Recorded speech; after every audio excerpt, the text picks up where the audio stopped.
This place. You know the exact temperature of the room when the illusion dies. It is not cold and it is not hot. It is simply empty. I got into my car, drove home, sat down at my laptop and took the automatic payment off my schedule. I did not call her. I did not draft a dramatic message. I simply turned off the light switch. 48 hours before Thanksgiving, the 6-year cycle ended without a single word. Thanksgiving morning at my sister Monica's house in Kettering was loud, crowded, and smelled like sage and roasting turkey. 19 people squeezed into the dining room around 2 card tables pushed against the main dining board. My dad, Ray, was in his usual spot near the kitchen door, wearing his Sunday flannel, quietly carving turkey slices for the kids. Aunt Carol was fussing over the sweet potato casserole, and my mother, Lorraine, sat right at the head of the secondary table like a queen hosting court. She was wearing a brand new burgundy silk blouse, a leather designer handbag resting proudly on the back of her chair, and sipping from a glass of Monica's imported red wine. I sat 3 seats down, wearing my standard black shift dress from 3 seasons ago, keeping my hands folded in my lap. The meal progressed through 3 rounds of pasta potatoes before my mother decided it was time to collect her entertainment. She tapped her wine glass with a sterling fork, her eyes glittering with that familiar predatory delight. Everyone quieted down, expecting a holiday blessing or a toast at family unity.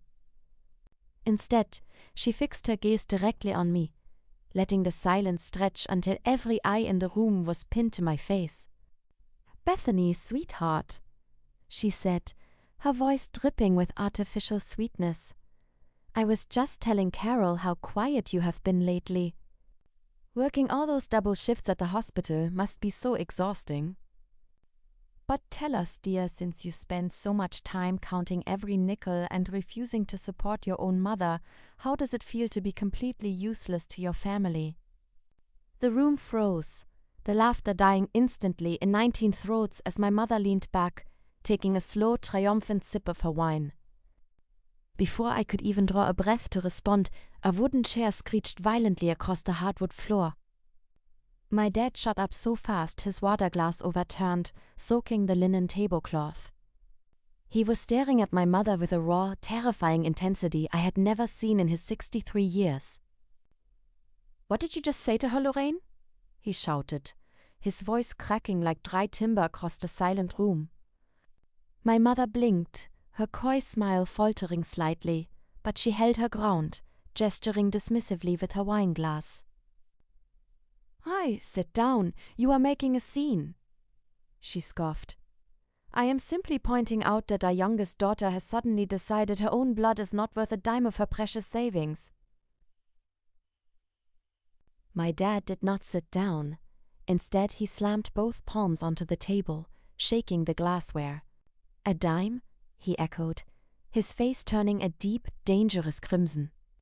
"Are you out of your mind, woman? Bethany has been transferring $1,200 to your landlord on the 1st of every single month for 6 straight years. She paid off your car insurance, loaded your grocery carts, and covered your medical bills while living in a shoebox studio and driving a rust bucket with 200,000 miles on it. I know because I checked her brakes last month, and I saw the bank receipts in her glove box."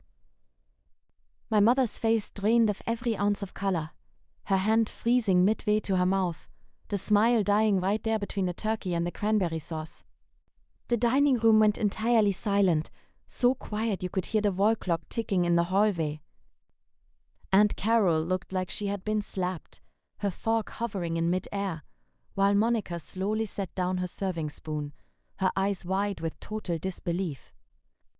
"Wait," Monica said, her voice trembling as she looked back and forth between my mother and my father.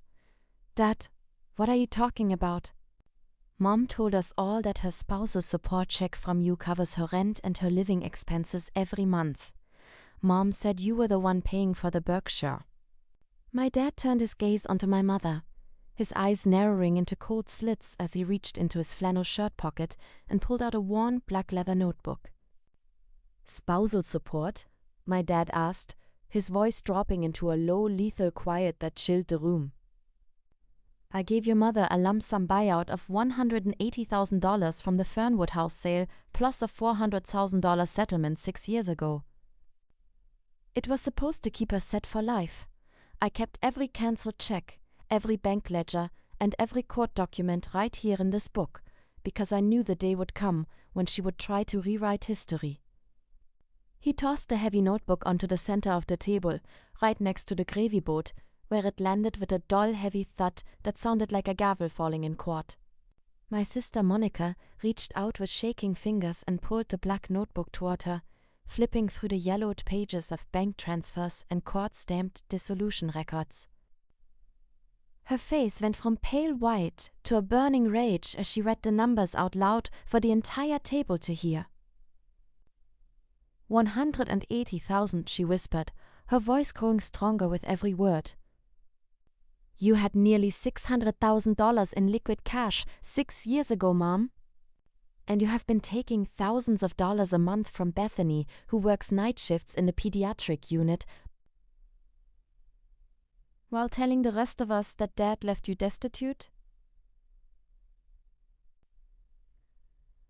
Where did the money go, Mom?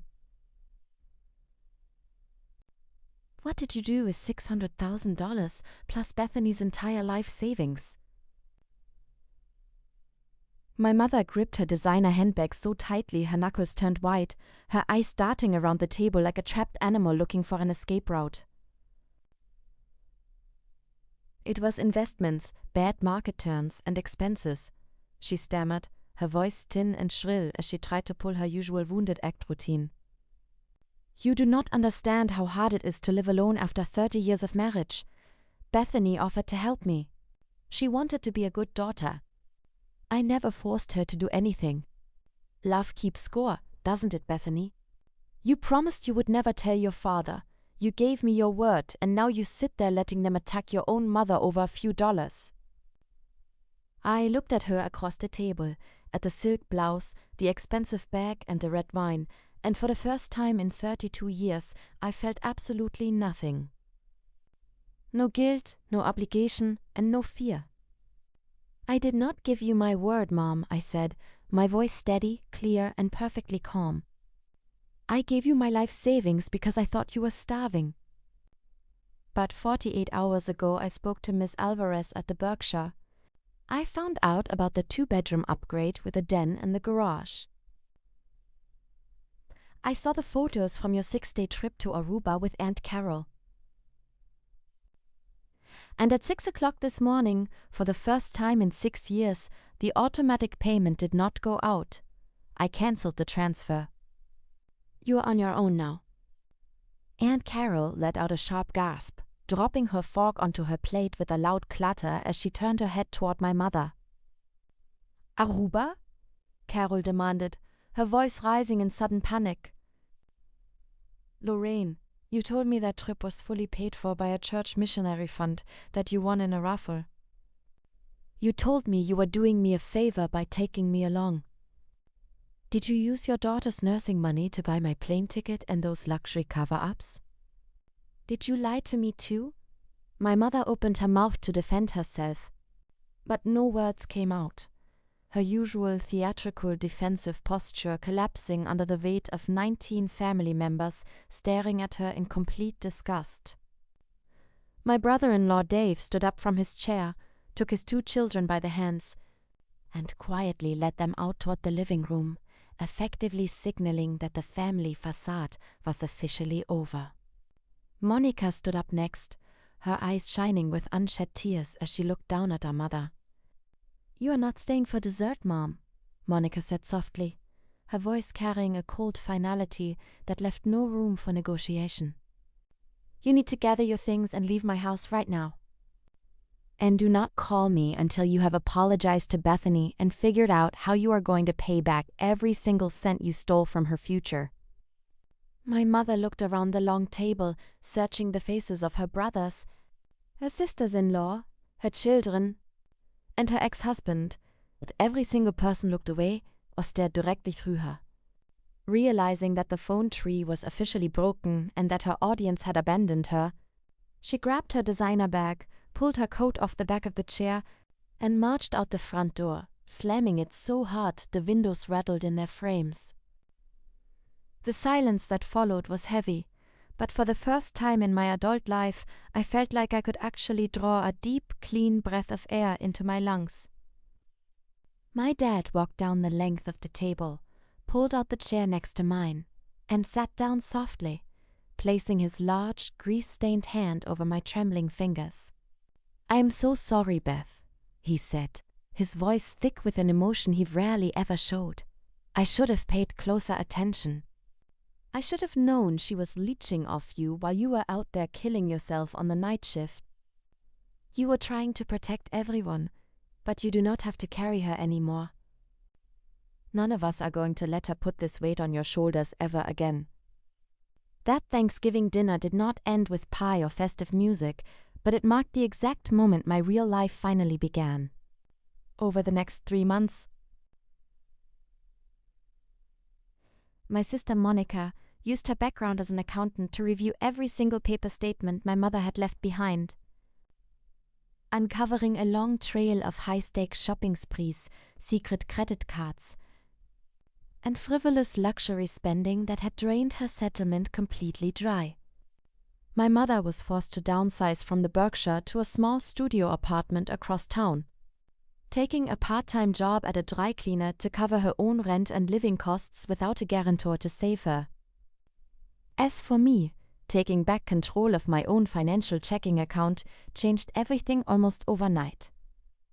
Without a $1,200 monthly drain bleeding my account dry, my front door fund grew rapidly over the winter months. Fueled by the extra night shifts, I was now working for my own future rather than someone else's secrets.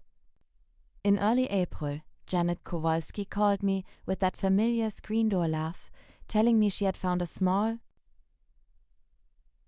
red brick house with a big sunny backyard, a patch for tomatoes, and a bright yellow front door that belonged entirely to me.